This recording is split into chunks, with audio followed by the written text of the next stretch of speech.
Now I'm going to explain few topics from logic families. Let me start with OR gate. Here you can see the circuit diagram of a two input diode OR gate. The inputs A and B are given to the anodes of the diodes D1 and D2. Here the resistor R acts as the load and the output X is represented with X. Since there are two inputs, four input combinations are possible known as 0, 0, 0, 1, 1, 0, 1, 1. Now let us start with the first input combination 0, 0. Since A is equal to 0, diode D1 is in off state, and since B is equal to 0, diode D2 is also in off state. Therefore, the corresponding output X becomes 0. Now let us take the second input combination 0, 1. In this case, diode D1 will be in off state, whereas diode D2 becomes on, and therefore the output will become high. Hence, X is represented with 1 in the function table. The same rule is applicable for the remaining two input combinations 1, 0 and 1, 1 also, because when A is equal to 1, D1 becomes on, and when A is equal to B 1 and B is also equal to 1, both diodes D1 and D2 will be on. In these two cases also output will be high. From this function table, if you look at the input combinations and the corresponding output column, we can observe that it is equal to the logic gate OR gate truth table. Okay, so that is how we can conclude that this circuit diagram acts as OR gate, a two input diode OR gate. The same OR gate can also be designed with transistors. Here you can see in the circuit diagram the transistors Q1 and Q2 are input transistors. Input A is given to the base of Q1 and B is given to the base of Q2. So when A is equal to 0 and B is also equal to 0, both the transistors Q1 and Q2 will be in off state. Therefore, the input voltage at the base terminal of Q3 is high. Hence, Q3 conducts, enters into saturation, and therefore the output X will be 0. For the other input combinations 0, 1, 1, 0, 1, 1, the transistors either Q1 or Q2 or both will be in on state, making the base terminal voltage of Q3 low, and Q3 will be in off state, producing high output.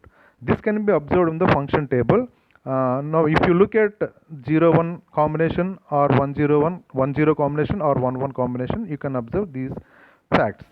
When A is equal to 0, see Q1 is in off state. When B is equal to 1, Q2 is in on state. Therefore, the input voltage at the base of Q3 is very low, forcing the transistor Q3 into off state. Hence, output X is 1. The same rule is applicable for 1, 0 and 1, 1. So from this function table, we can conclude that this kind of circuit diagram acts as OR gate, because the output becomes high if any one of the inputs is high. Now let us see the other circuit diagram known as AND gate, designed with diodes. Here you can see the diodes positions. Here the inputs are given to the cathode terminals of diodes D1 and D2. Therefore, when A is equal to 0 and B is equal to 0, both the diodes will be in on state. Therefore, the output X becomes 0. Similarly, for other input combinations of 0, 1 and 1, 0 also, the output will be 0. That can be observed in the function table. From the circuit diagram, you can analyze when A is equal to, I'm talking about the second combination 0, 1. Since A is equal to 0, diode D1 is in on state, and since B is equal to 1, diode D2 is in off state. These two diodes are connected in parallel. Okay, so one of them is enough. If any one of them is in on state, automatically the entire current flows from VCC through load resistor R through the corresponding diodes into the ground. Therefore, in the second input combination, you can observe that diode D1 is in on state, forcing drawing the entire current, and output becomes 0 only. Same is the case with 1-0 input combination. In this case, diode D2 will be in on state because B is equal to 0 in this case, and this diode draws entire current, and therefore the corresponding output X is equal to 0. Okay, for the last input combination, that is A is equal to 1 and B is equal to 1 case, both the diodes D1 and D2 will be in off state. Hence, the power supply voltage VCC will be available at the output terminal, and X becomes high, which is represented with 1. So, from this function table of this circuit diagram, we can conclude that the output becomes high if and only if all the inputs are high. So that can be observed in the last input combination 1 1. For this case only, output is equal to 1. For the remaining input combinations, output remains 0, which is AND logic.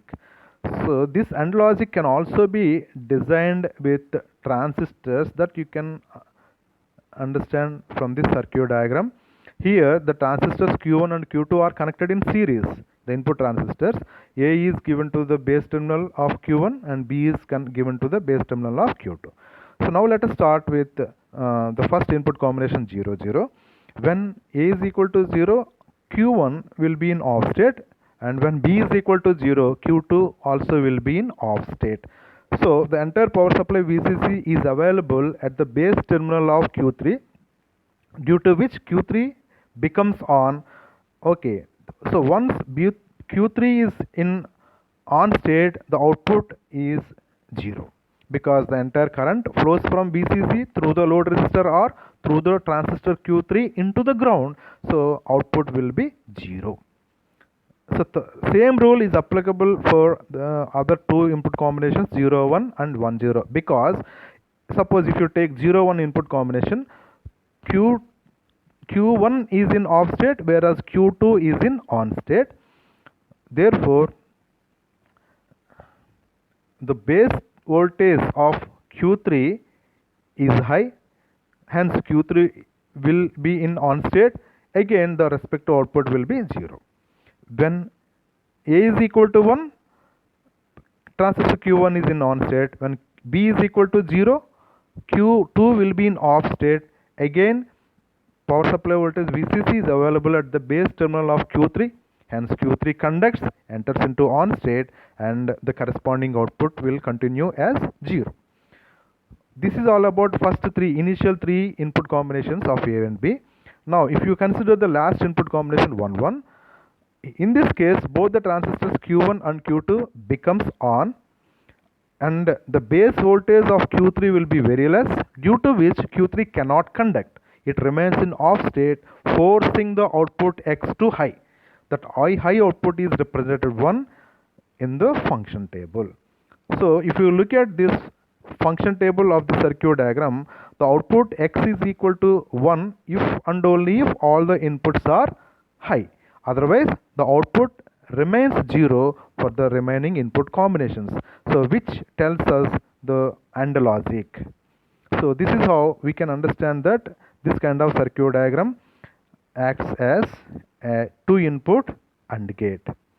So with these concepts, now let us see the circuit diagram of diode transistor logic, DTL. In short, we call it as DTL. Full form is diode transistor logic. Let us see how this circuit works as. Here two diodes D1 and D2 are used along with a transistor Q.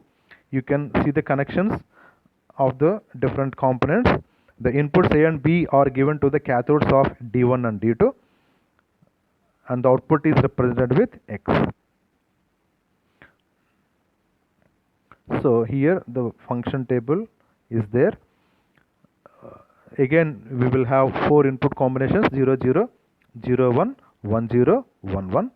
So in this case, when A is equal to 0 and B is also equal to 0, diodes D1s, both diodes D1 and D2 will be in on state as we have discussed earlier, and the base terminal voltage of Q will be high. Low. The base terminal voltage will be low. Hence, the transistor Q cannot conduct and it remains in off state, and therefore output X will be high. Similarly, for the other two input combinations 0 1 and 1 0, diodes D1 and D2 will be acting as either on state of a switch or off state of a switch.